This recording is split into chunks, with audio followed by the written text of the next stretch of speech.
Hey, what's good, people, man? Platinum Bearded Dread, Tails on the bench. Them question, man. Why do we care so much about what other people think? Why do we care so much about what other people think? Big question, man. Osho, the spiritual philosopher, he said, and I'm paraphrasing, he said, when one stops caring about what other people think, it's the beginning of true freedom. Bruce Lee said, and I'm paraphrasing again, he said, when one is able to express themselves fully during fighting, it's true martial arts.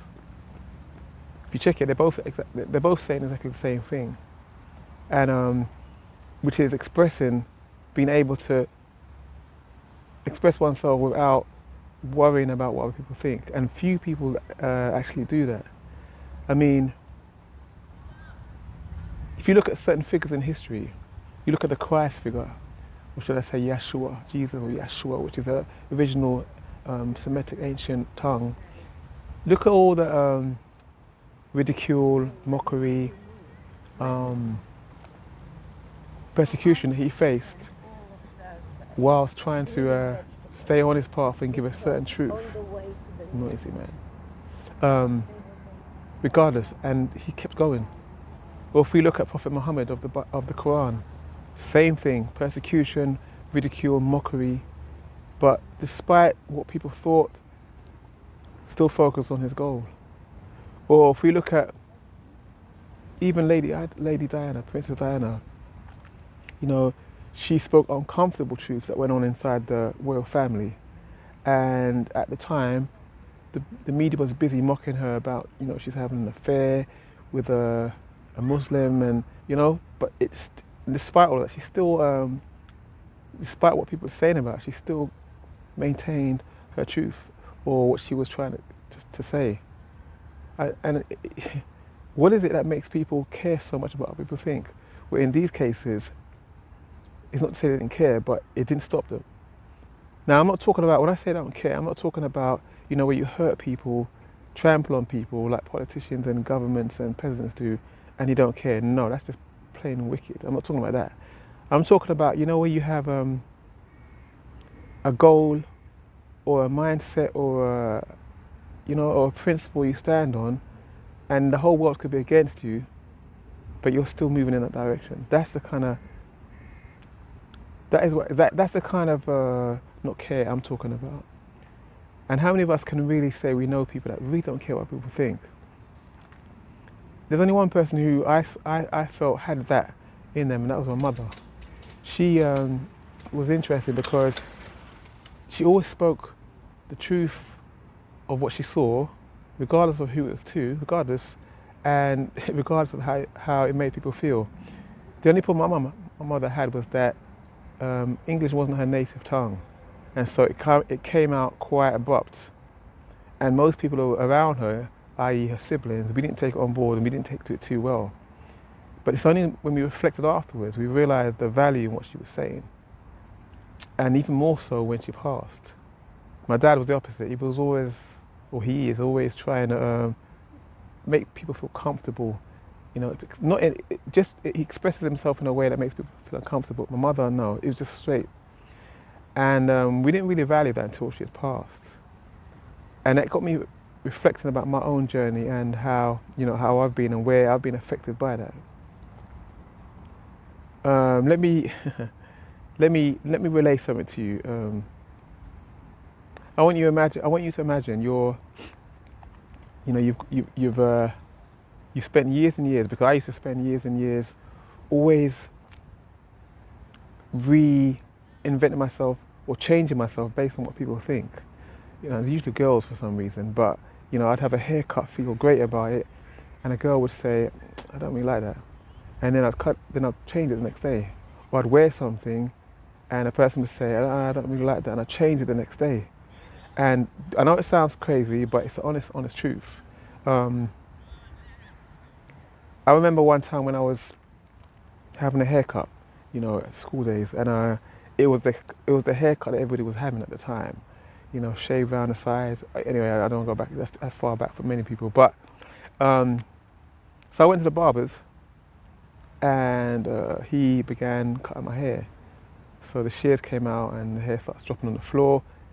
And as he's cutting, I don't really like what I'm seeing. Why? Because I know now that people are going to be mocking me when I go to school. And sure enough, that's exactly what happened. Made fun of me for at least 2 days. And that whole theme of constantly trying to adapt to what people like was a reoccurring theme as I began to grow older. And it came to its height in this particular day, if you like. Now I want you to picture this, right? After all years and years and years of constantly always changing myself because of what people like, I started growing my hair in locks, as it's under the hat right now. That's part of the inspiration, because I didn't like the idea that, my fate and my self-esteem was in the hands of scissors and a barber and shears. So I said, nah, man. So I started growing hair in my locks. And now I was really beginning to find myself. I was really beginning to revel in the fact that I felt confidence in myself, and it started to spill out into everything else I did. And because I do music, I did photos, I started performing, everything was just clicking together. And that went on for a long time. I began to grow more confident. I thought I had more to say. It's amazing what hair can do, but this isn't about the hair, as you'll find out. But anyway, so yeah, everything was nice. My hair was growing, getting compliments. But even better than that, I like what I have. So compliments or not, I felt assured in myself. And then fast forward, the relationship I was in at the time, Christianity, and this is no slant on Christianity, but it just so happened that this was an important fact of the story. Christianity became a major force within the household. My partner, and at the time, and her mother, her sister, all became staunch Christians. So me, I was always a free spirit, always searching, Islam, Buddhism, Christianity, everything. And I started to go to church with them because, I'm not too knowledgeable that I can't learn from everywhere. So I was going to church, and then slowly there was criticism about my hair. It's not the right thing to do. Came from the pastor as well as the family, and you need to cut your hair, and you want to look smart. And over time, I began to think, yeah, man, maybe they're right. So let me think about cutting my hair. Now, how many years had I been growing this hair? Over 10 years, maybe 15, I can't remember. But so I thought to myself, I think they might have a point. And I was hearing over and over about cutting hair and, blah, blah, blah, blah. So one day, my partner, she encouraged me to cut my hair.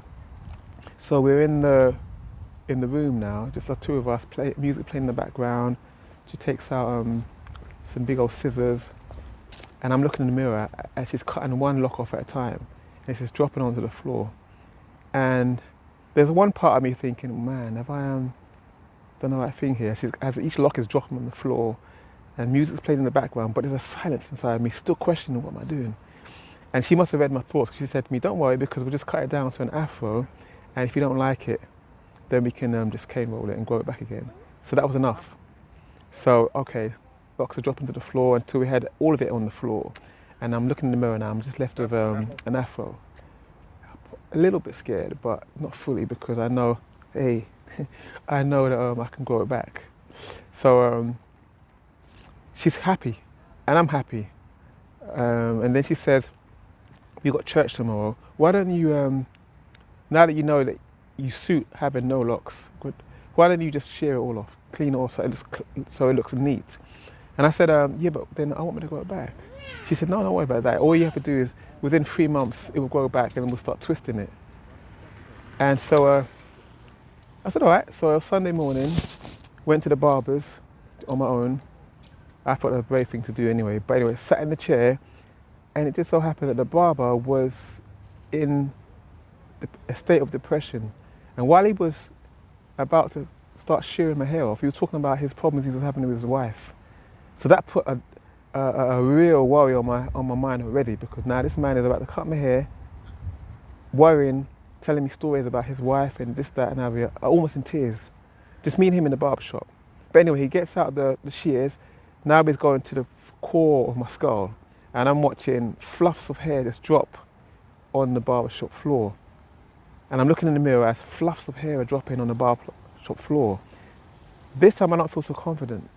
This time I'm thinking, man, but anyway, fluffs are still dropping on the floor until afterwards now I look like a regular young, well I wasn't even young, that young, but black person, just hair cut really short, you know, just a hair's breadth away from the skull. And I'm not sure now, but anyway, I go back to my partner's house and they're all clapping hands saying, you look great, you look handsome, you look neat, you look blah blah. So that raised my self-esteem. Feel, yeah, I've done the right thing. And then a couple of hours later, we went to the church service, and everyone was surrounding me saying, you look handsome, oh, this is great, praise the Lord, blah, blah. And I'm cool, I'm feeling nice, man. The next day I decided to go and see my family. I'd only told them at this point that I'm thinking of cutting it, but I didn't say anything more than that. But anyway, took the bus ride, got off the bus as I was walking on my way to see my family, and I'm looking in the side, to my side at the reflection of the windows of the shop. And for the first time, I felt vulnerable. Because this time there was no church, there was no, you know, my partner and her mother. There was no little cocoon that was holding me all this time. And for the first time I felt vulnerable. And I have to add, at the time, I had a beard, like I got now, but obviously it wasn't platinum. But and they convinced me to shave off the beard too. So now imagine, I'm going from full head of locks, and a beard, to no locks and no beard. So I'm walking, making my way to the house. And more, my self-esteem is beginning to disappear. And to make matters worse, there were people that I've known in that area that I grew up, they're walking straight past me. Not out of insult or to hurt me, simply because they didn't recognize me. And in a way I was grateful, because now I'm completely shaken. So I found myself hiding by making myself small. Now I got to the house where my family were, and it just so happened that day it was a bit of a gathering. And when they saw me come up the stairs and through the door, they laughed. Not out of mockery, but out of shock. They laughed. There was no comments, but I knew what the laugh meant, you know. My sister's partner said to me, and this kind of killed me, he said, interesting. And then, if that ain't bad enough, my brother's partner, she said, and she was straight, she said, I liked it better before. By this time I'm finished. I'm completely crushed. You know, I hold it together, you know, do the jokes, the banter, but inside I'm crying. And now, to cut a long story short, to move forward, I was wearing a hat on my head for over a year, for all the seasons, autumn, spring, winter and summer. It was sweltering hot to be wearing a hat because I was so ashamed of how I looked, and I felt like I lost myself completely. You know, not just self-esteem, but a sense of who I am. And that went on for months and months and months, where I didn't look in the mirror, look in the reflection, wherever it was, because I didn't know who I was anymore. And, you know, I want to add a funny story as well. When I was at work, I was doing youth work, whilst I was wearing a hat, I had grown a little bit of hair, so my partner was putting it in thread, blue thread, that's all we had, to stimulate its growth. And one of the children pulled off my head in the middle of where we were in the youth centre. Oh man, the world could have swallowed me up. But now, why am I saying all this? I'm saying this because this is where you need to get to for you to really realize, what is this about? Is this about others or about us? One of the reasons why we tend to want to one of the reasons why we tend to worry about what people think, because we feel like they're going to give us something, you know, that can add to us, whether that be a compliment, acceptance, it doesn't matter, but we feel that subconsciously they're going to give us something that adds to us. And what is important, we have to really come to a point within ourselves on what we stand on, regardless of the consequences. What do we stand on? We're all going to have to go through our own little trials before we realize, no, what do I want, man? What makes me happy? And there's nothing wrong with that. But it's learning from it and realizing that there's only one of you, and you have to be at a place where you can go to bed at night and you're happy with you. You know, we're being suggested to all the time about how to look, you know, what to say, and we want to fit in. Look at the media. We don't have to talk about family. Families tend to be the strongest, but there's also the media, our peers. And that's for another post I want to talk about. But there comes a point where you have to look yourself in the mirror and ask yourself, how do you feel? How do I feel? What has what I done for the sake of others added to me to make me feel better? Look at children. Children are a great example because you notice that when they're very young, Yes, I watched that as well. they're just doing their thing, parlaying, playing, life is great. But it's sad because then you'll see at one point parents will say, oh darling, don't do that. And then they begin to develop this exaggerated sense of self, and it begins to curtail their true expression because now they've been told what should and shouldn't be done. And that's a really sad thing because it's at that point they begin to lose themselves, some more than others. But that's what we need to hold on to because ultimately you've still got to come back to you.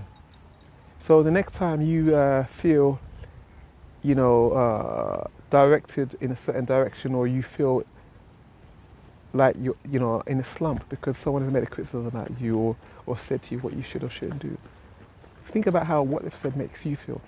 If it resonates with your core and it makes you feel comfortable with yourself, then that's okay. But you'll know if there's a part of you that you feel when you come back to yourself and you come away from all the glitz and all the lights and all the approval and all that stuff, if you can't look in the mirror and be comfortable and smile, then you know that you've taken on something that isn't for you. I hope this makes sense, man. And I hope the story that I relayed wasn't too heavy. But it is perhaps the most important point we can come to where we don't care what other people think. And we just focus on our goal, our path, our principle, regardless. And we stand on that. We're even prepared to die on that if we have to. Anyway, man, that's me, Platinum Bearded Dread. Tales upon the bench then. Don't forget, hit the like button, subscribe or something, and we'll do this again. Cheer, man.